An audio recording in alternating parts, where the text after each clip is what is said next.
video show you how to search for a client. Click under Clients, Clients and Matters. TimeSolve lists all active clients and matters by default. To search for clients that meet a specific criteria, use the search bar here at the top of the page, and you can search by the client name, a matter name, ID number, or even just a comment made under the description or notes for the client or matter.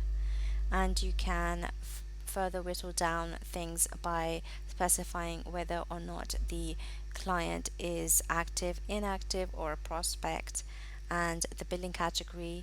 If you have these set up, then you can specify the billing category, and these are client categories that we've set up, and you can specify a client category to find your client or a subcategory, and then click search and find your client.